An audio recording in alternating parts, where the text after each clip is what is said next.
Welcome to our channel. Motivate our soul. Please subscribe my channel.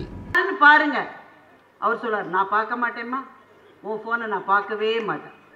ஏன்னா love today படத்தை இப்போதான் அவர் பார்த்துருக்காரு. உடனே பையன்ட்ட, ஏய் நீயாவது பார்த்து தொலை, அம்மா நம்ம வீட்டில் வேலை செய்கிறாங்களா அந்த பணிப்பெண் பேசுகிறாங்க, எந்த ஃபோனை பிரதமரே ஃபோன் பண்ணால் கூட நீங்கள் எடுக்காமல் இருக்கலாம், ஆனால் பணிப்பெண் ஃபோன் பண்ணால் எடுத்தே ஆகணும். உடனே எடுத்து என்ன என்ன நான் இன்னைக்கு வரலமா, வரலையா வரலையா வரலையா போச்சா. இந்த அக்க போரெல்லாம் உடனே வீட்டுக்காரர் சொல்லுவார், நான் அப்பவே சொன்னேன் அந்த அம்மா கொஞ்சம் சம்பளத்தை ஜாஸ்தி பண்ணி கொடுன்னு, நீ கொடுத்துருந்தா லீவ் போட்டிருக்காரு. சம்பளத்தை ஜாஸ்தி பண்ண மட்டும் லீவ் பண்ண மாட்டாங்களா, இது சொல்யூஷன் பண்ணாதீங்க, நீங்க வந்து பாத்திரத்தை தேய்ங்க. இந்த போரெல்லாம் கூட 1 hour ஆயிடுச்சு.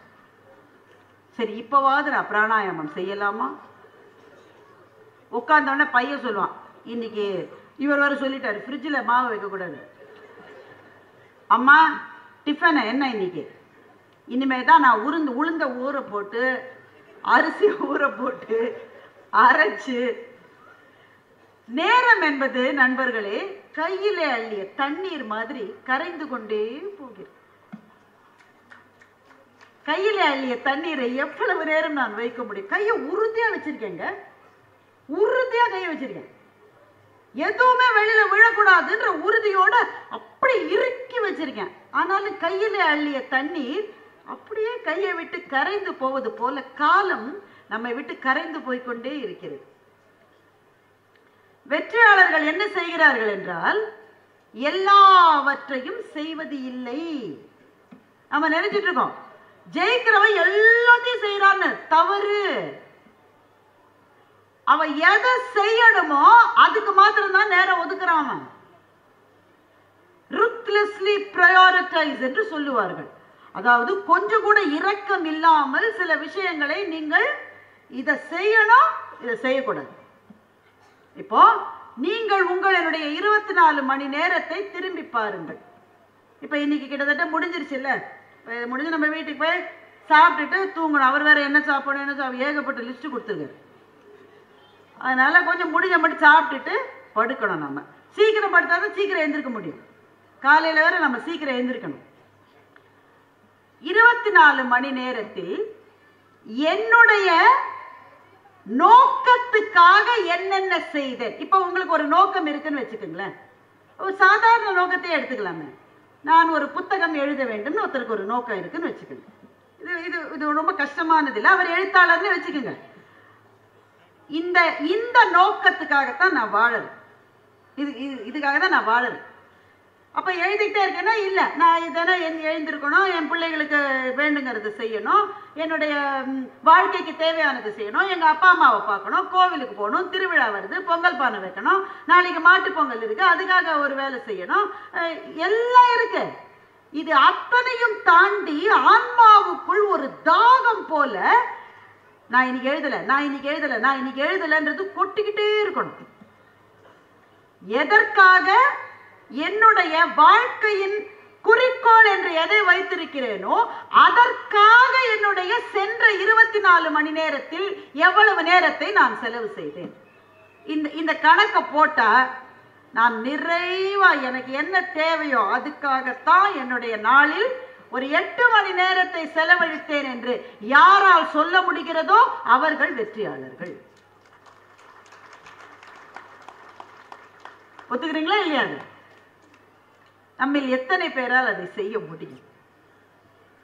செய்யணும் தான் நினைக்கிறேங்க. ஆபீஸ்ல இந்த வருஷம் ப்ரமோஷன் வாங்கிடணும்னு இருக்கேன். நான் என் பாஸ் சொல்லிட்டாரு ப்ராஜெக்டை முடிச்சாத்தான்னு.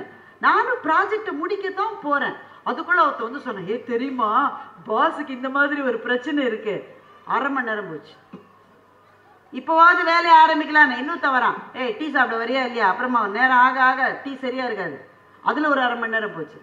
அப்போ நேரம் அப்படியே விரைந்து விரைந்து விரைந்து நம்மிடமிருந்து நழுவி செல்லுகிறது. நம்ம மற்றவர்களெல்லாம் குறை சொல்லிக்கிட்டே இருக்கோம். ஆனா வெற்றியாளர்களுக்கு இருக்கிற மிக மிக மிக அவசியமான ஒரு பண்பு என்னவென்றால், அந்த கொக்குக்கு ஒன்றே மதின்னு சொல்றாங்களா, அது போல எது என்னுடைய குறிக்கோளை அதற்காகத்தான் அவர்களுடைய ஆன்மா துடித்து கொண்டே இருக்கும். இன்னைக்கு செய்யவே முடியல, நேரம் 10 மணி ஆயிடுச்சு, இரவு ஆயிடுச்சு, நான் 1 hour எழுதணும்னு நினைச்சேன், முடியல. என்றால் நாம் தூங்குகிற நேரத்திலிருந்து கடன் வாங்கி எவன் எழுதுகிறானோ அவன் தான் வெற்றியாளனாக மாறுவான். நீங்க சில பிள்ளைகள்கிட்ட சொல்லி பாருங்க, ரொம்ப தூக்கம் வருது மம்மி, படிக்கவே முடியல அம்மா என்னால. சரி காலையில எந்திரிச்சு படி. எத்தனை மணிக்கு? 5 மணிக்கு. 5 மணிக்கா அப்படின்றோம். 5 மணிக்கு. அது காரணம் என்னன்னா அம்மாவே 6:30 மணிக்கு தான் எழுந்திருக்குது. நீ அலாரம் வச்சிருமா, நீ அலாரம் வச்சிரு, கரெக்டா நான் எந்திரிப்பேன் அப்படின்பா. இந்த அலாரம் வச்சு அதுல ஸ்னூஸ்னு வேற உன்னை கண்டுபிடிச்சிருக்கான், அதையும் வச்சிருக்கான் அந்த அம்மா. அவன் 5 மணிக்கு எழுப்ப சொன்னான், இது 4:30க்கு எந்திரிச்சு பாலெல்லாம் காய்ச்சி எந்திரிடா எந்திரிடா படிக்கிறேன்னுடா போமா அப்படின்னு இந்த பக்கம் உதைக்கிறான். ஏன்னா அப்பா அந்த பக்கம் தான் படுத்திருக்காரு. அப்போ நான் அதை செய்யறேன், இந்த நேரத்துல செய்யறேன், இவ்வளவு நேரத்துக்கு செய்யறேன் என்று நாம் பெருமை பாராட்டுகிறோமே தவிர மனம் அதிலே இல்லை. மனம் அதிலே இல்லை. I will work out. நான் வாக்கிங் போறேன்னா போவேங்க, ரன்னிங் போறேன்னா போவேன் என்கிறவன் வீட்டுல எந்த பிரச்சனை இருந்தாலும் போவோம். எந்த பிரச்சனை, அவன் இன்னைக்குதான் மழை வரா மாதிரி இருக்குன்னு பாதிப்பு, மழையே இல்லை, மழை லேசா வரா மாதிரி இருக்கு, போக மாட்டான். அந்த உறுதி என்பது இருக்கிறது அல்லவா, நம்முடைய நேரத்தின் மீது நமக்கு இருக்கிற கட்டுப்பாடு இருக்கிறது, அதுதான் வெற்றியாளர்களை ஒருங்கிணைக்கிறது என்று நான் சொல்லுகிறேன். 6வது படி டைம் மேனேஜ்மெண்ட். எப்படி வரும்? டைம் மேனேஜ்மெண்ட்டுக்கு என்ன செய்யணும்? எல்லாருக்கும் அதே 24 மணி நேரம் தானே இருக்கு. அமெரிக்க பிரசிடென்ட்டுக்கும் அதே 24 மணி நேரம் தான் இருக்கு. கொரோனாவுக்கான வேக்சினேஷனை கண்டுபிடிச்ச அந்த சயின்டிஸ்டுக்கும் அதே 24 மணி நேரம் தான் இருந்தது. உலகத்தின் மகத்தான சிந்தனையாளர்களுக்கு அதே 24 மணி நேரம் தான் இருந்தது. அத்தனை பேருக்கும் அதுதான் இருக்கிறது. அந்த நேரத்துக்குள் என்னுடைய நேரத்தை மிகச்சரியாக செலவழிப்பது எப்படி என்றால் ஒரு சின்ன டிப் சொல்லித்தரேன். Time management is always related to space management. உங்களுடைய இடத்தை எப்படி வைத்திருக்கிறீர்களோ உங்களுடைய நேரம் அதனால் நிர்ணயிக்கப்படும். இப்ப பெண்களுக்கு குறிப்பா அலமாரியை திறந்த உடனே ஷெல்ஃப் மேல இருந்து 7 புடவை உங்க மேல விழுந்ததுன்னு வைங்க, நீங்க வாழ்க்கையில பாதி நேரம் உங்க உடையை தேர்ந்தெடுப்பதிலே செலவழித்துக் கொண்டே இருக்கிறீர்கள். எவ்வளவு பேருக்கு நடக்குது? சல்வார் கிடைச்சா கமீஸ் கிடைக்காது, கமீஸ் கிடைச்சா சல்வார் கிடைக்காது, ரெண்டும் கிடைச்சா துப்பட்டா கிடைக்காது. அந்த பையனுக்கு போன் வருது, போன் எடுக்கிறான், மச்சான் என்னடா ஆச்சு? ஹே துணிவு படத்துக்கு டிக்கெட் இருக்குடா, வந்துடுறேன், எப்போ வரணும்? 10 நிமிஷத்துக்குள்ள வந்து அவனுக்கு டிக்கெட். ஓடுறான் கீழே. அந்நேரம் பார்த்து அவனோட வண்டி அவன் தம்பி எடுத்துட்டு போயிட்டான். அப்போ உங்களுடைய நேரம் எப்படி எல்லாம் சிதறுகிறது என்பதற்கு உங்களுடைய இடத்தை நீங்கள் எப்படி வைத்துக் கொள்கிறீர்கள் என்பது ரொம்ப முக்கியமானது. பாண்டிச்சேரியில இருக்கிற அரவிந்த அன்னையினுடைய ஆசிரமத்துக்கு உங்களில் சில பேர் போயிருக்க கூடும். அரவிந்த அன்னை இதை திரும்ப திரும்ப சொல்லிக்கிட்டே இருப்பாங்க. ஒரு வீட்டுக்கு அவங்க போறாங்க, இவங்க வராங்கன்றதுனால அந்த வீட்டை சுத்தமாக வைத்திருக்காங்க. நம்ம எல்லாரும் செய்யறது தானே. யாராவது வராங்கன்னா கொஞ்சம் அப்படி மேலோட இருக்கிறதெல்லாம் சுத்தமா வச்சிருப்போம். ஏன்னா உள் ரூமுக்கு அவங்க வந்துட மாட்டாங்க. நமக்கு ஒரு துணிச்சல், நமக்கு சோஃபாலாம் தட்டி கொஞ்சம் அது பண்ணி அதில் அந்த அலமாரியில் எல்லாத்தையும் போட்டு மூடு. அரவிந்தானே அந்த வீட்டுக்குள்ள போகிறார்கள். போன உடனேயே அவங்களுக்கு ஒரு சமநிலையின்மை வருகிறது. ஒரு இம்பேலன்ஸ் சொல்லுவோம், ஒரு சமநிலையின்மை. இங்க எதுவும் சரியில்லை, மதர் எல்லாம் சரியா தான் இருக்கு மதர், உட்காருங்க நீங்க, இல்லை இங்க எதுவும் சரியில்லை, எதுவும் சரியில்லை. என்ன சரியில்லை? நேரு போய் அந்த அலமாரியை திறந்தாங்க, அதில் அத்தனை திணிச்சு வச்சதெல்லாம் கீழே விழுந்தது. அவங்க சொன்னாங்க, இது உயிர் இல்லாதது தான், ஆனால் அது என்னோடு ஒரு உரையாடலை நிகழ்த்தியது. என்னை போட்டு இப்படி அமுக்கி வச்சிருக்காங்க என்று அது என்னிடம் சொன்னது அப்படின்னு சொல்லிட்டு ஒன்று சொன்னாங்க. அதுதான் ரொம்ப முக்கியம். நீங்கள் பயன்படுத்துகிற மேஜையினுடைய இழுப்பறை இருக்கிறது அல்லவா, மேஜையினுடைய இழுப்பறை, அதை இழுத்து பாருங்கள். அது எப்படி இருக்கிறதோ உங்கள் மனதும் அப்படித்தான் இருக்கும் என்று சொன்ன. இந்த இழுப்பறையை கரெக்டா எடுத்து உங்களுக்கு வேணுங்கிற ஒரு பேனாவையோ ஒரு டோக்கனையோ ஒரு இதையோ கரெக்டா நீங்க கண்டுபிடிச்சிட்டீங்கன்னா உங்க மனதும் அதே போல சுத்தமாக இருக்கிறது என்று பொருள்.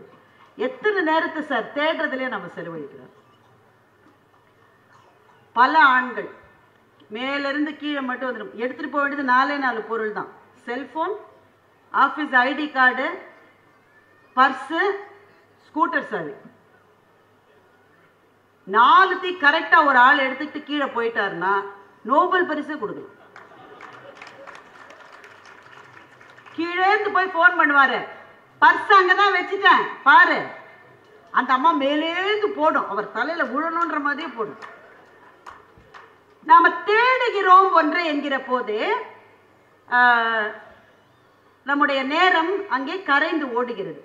ஜே சில குறிப்புகளில் சுந்தர ராமசாமி எழுதுகிறார், நவீன இலக்கியத்தை நோக்கி பயணம் செய்ய உங்களில் யார் யார் விரும்புகிறீர்களோ, பல பேர் என்கிட்ட கேட்பாங்க, நாங்கள் படிச்சுட்டு தான் இருக்கோம், ஆனால் நவீன இலக்கியம் என்பதில் கால் வைக்கிறதுக்கு கொஞ்சம் எங்களுக்கு தடுமாற்றம் இருக்கிறது, எதை முதல்ல படிக்கலாம் என்பவர்களுக்கு நான் பரிந்துரை செய்கிற முதல் புத்தகம் அதுதான், ஜே சில குறிப்புகள், சுந்தர ராமசாமி எழுதினது. ஜே என்ற எழுத்தாளனை பற்றிய புத்தகம் அது. அதில் ஜே சொல்லுகிறான், எனக்கு முன்னே உட்கார்ந்திருக்கிற ஒருவர் கை மறதியாக வைத்துவிட்ட ஒரு பொருளை தேட ஆரம்பிக்கிற போது அந்த இடத்திலிருந்து நான் நீங்கி சென்று விடுவேன் என்று ஜே சொல்லுகின்றார். நீங்க கொஞ்சம் உங்களையே நீங்கள் யோசித்து பாருங்கள், எவ்வளவு பொருட்களை ஒரு நாளைக்கு தேடுகிறீர்கள் என்று. கடுகு டப்பா இங்க தான் வச்சேன், சாக்ஸ்ல 2ல் 1 தான் இருக்கு, இன்னொன்னு காணும். எத்தனை பொருட்களை தேடுகிறோம். and how many things we miss. இந்த பேமெண்ட் அன்னைக்கு செஞ்சிருக்கணும், அதை மறந்துட்டேன். முன்னாடியே வண்டிக்கு பெட்ரோல் போட்டிருக்கணும், அதை மறந்துட்டேன். இப்படி போகிற நேரம். ஆனா இந்த நேரத்தை நான் தான் செலவழித்தேன் வீணாக என்று ஒரு நாளும் நாம் ஒத்துக்கொள்ள மாட்டோம். வெற்றியாளர்கள் என்ன செய்வார்கள் என்றால், இது என்னுடைய தவறு என்று ஒத்துக்கொள்வார்கள்.